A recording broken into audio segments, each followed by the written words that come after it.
یہ اقدام دونوں ممالک کے درمیان فوجی تعاون کو مزید گہرا کرنے کی علامت سمجھا جا رہا ہے۔ یہ بات چیت اس باہمی دفاعی معاہدے کے چند ماہ بعد سامنے آئی ہے جس پر دونوں ممالک نے گزشتہ سال دستخط کیے تھے۔ اس معاہدے کے تحت کسی ایک ملک کے خلاف جارحیت کو دونوں کے خلاف حملہ تصور کیا جائے گا، جس سے دہائیوں پر محیط سیکیورٹی شراکت داری کو نئی جہت ملی ہے۔ مجوزہ معاہدہ 4 ارب ڈالر تک ہو سکتا ہے، جس میں ابتدائی طور پر 2 ارب ڈالر کے قرض کو دفاعی ساز و سامان بالخصوص JF-17 تھنڈر لڑاکا طیاروں میں تبدیل کیا جائے گا۔ JF-17 تھنڈر ہلکے لڑاکا طیارے ہیں جو پاکستان اور چین کا مشترکہ منصوبہ ہیں اور پاکستان میں تیار کیے جاتے ہیں۔ پاکستانی حکام کے مطابق یہ طیارے گزشتہ سال مئی میں ہندوستان کے ساتھ کشیدگی کے دوران بھی تعینات کیے گئے تھے۔ حالیہ مہینوں میں پاکستان نے دفاعی برآمدات میں نمایاں اضافہ کیا ہے۔ گزشتہ ماہ لیبیا کے ساتھ 4 ارب ڈالر سے زائد مالیت کے ہتھیاروں کا معاہدہ کیا گیا، جبکہ بنگلہ دیش کے ساتھ بھی JF-17 طیاروں کی ممکنہ فروخت پر بات چیت جاری ہے۔ پاکستان کے وزیر دفاع خواجہ آصف کے مطابق ملکی دفاعی صنعت کی کامیابی پاکستان کے معاشی مستقبل کو بدل سکتی ہے۔ ان کا کہنا ہے کہ پاکستانی طیاروں کو بین الاقوامی سطح پر پذیرائی مل رہی ہے اور آنے والے مہینوں میں مزید بڑے آرڈرز متوقع ہیں۔ بیورو رپورٹ، منصف ٹی وی۔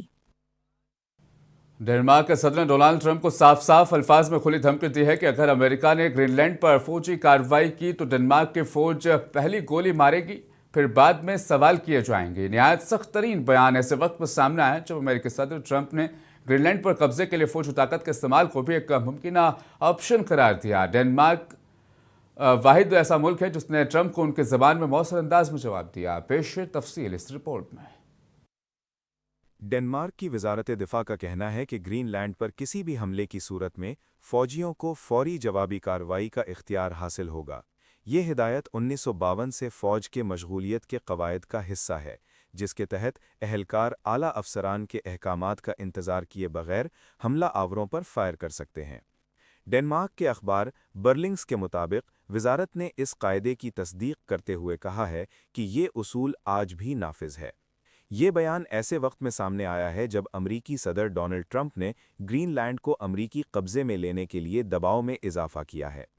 صدر ٹرمپ کا کہنا ہے کہ آرکٹک خطے میں چین اور روس کے بڑھتے اثر و رسوخ کے باعث گرین لینڈ کا حصول امریکی قومی سلامتی کے لیے ناگزیر ہے اور فوجی طاقت بھی زیر غور آپشنز میں شامل ہے۔ صدر ٹرمپ اور ان کی ٹیم اس مقصد کے حصول کے لیے مختلف امکانات پر غور کر رہی ہے۔ تاہم امریکی وزیر خارجہ مارکو روبیو نے کہا ہے کہ واشنگٹن فوجی کارروائی نہیں بلکہ گرین لینڈ کی خریداری چاہتا ہے، اور اسی سلسلے میں وہ ڈنمارک اور گرین لینڈ کے حکام سے ملاقات کا ارادہ رکھتے ہیں۔ دوسری جانب امریکی نائب صدر JD وینس نے الزام لگایا ہے کہ ڈنمارک گرین لینڈ کی مناسب حفاظت میں ناکام رہا ہے، جبکہ ڈنمارک مسلسل اس موقف پر قائم ہے کہ گرین لینڈ فروخت کے لیے نہیں ہے۔ یورپی رہنماؤں نے بھی خبردار کیا ہے کہ گرین لینڈ اور ڈنمارک کی علاقائی سالمیت کا احترام کیا جانا چاہیے۔ ڈنمارک کی وزیر اعظم میٹے فریڈرکسن نے واضح کیا ہے کہ گرین لینڈ پر کسی بھی امریکی حملے سے نیٹو اتحاد کو شدید خطرہ لاحق ہو سکتا ہے۔ دنیا کا سب سے بڑا جزیرہ گرین لینڈ اپنی جغرافیائی اہمیت اور قدرتی وسائل کے باعث عالمی طاقتوں کی توجہ کا مرکز بنا ہوا ہے۔ اب سوال یہ ہے کہ آیا یہ کشیدگی سفارتی بات چیت پر ختم ہوگی یا عالمی سیاست میں ایک نئے تنازع کو جنم دے گی؟ وینزویلا پر امریکی حملے کے بعد گرین لینڈ اب ساری دنیا کا مرکز بن گیا ہے۔ بیورو رپورٹ، منصف ٹی وی۔ امریکہ میں امیگریشن ایجنٹس کی فائرنگ کے واقعات ایک بار پھر شدید عوامی غصے اور احتجاج کا سبب بن گئے ہیں۔ منیسوٹا اور پورٹلینڈ میں پیش آنے والے تازہ واقعات کے بعد ملک کے مختلف شہروں میں مظاہرے پھوٹ پڑے ہیں، جبکہ صدر ٹرمپ کی امیگریشن پالیسیوں پر تنقید مزید تیز ہو گئی۔ اس حوالے سے آپ دیکھیے اس تفصیلی رپورٹ کو۔ مجھے دیجیے اجازت، بنے رہیں منصف ٹی وی کے ساتھ۔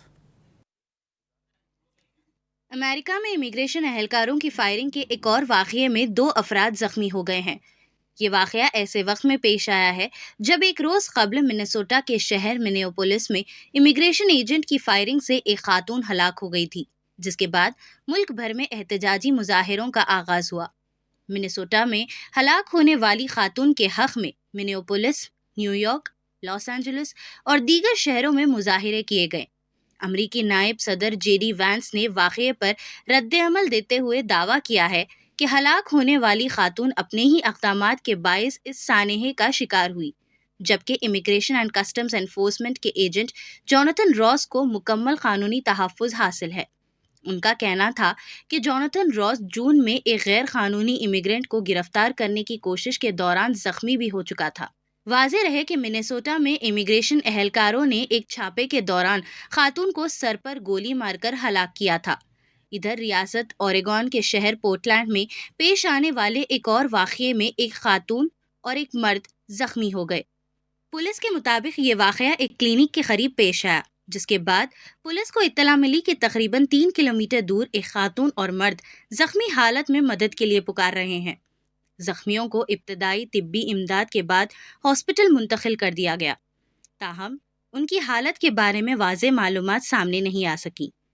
امریکہ میں امیگریشن پالیسیز کے خلاف بڑھتا ہوا غصہ اب سڑکوں پر نظر آ رہا ہے، اور یہ واقعات صدر ٹرمپ کی سخت گیر امیگریشن حکمت عملی پر ایک نئے سیاسی اور سماجی بحران کی نشاندہی کر رہے ہیں۔ بیورو رپورٹ، منصف ٹی وی۔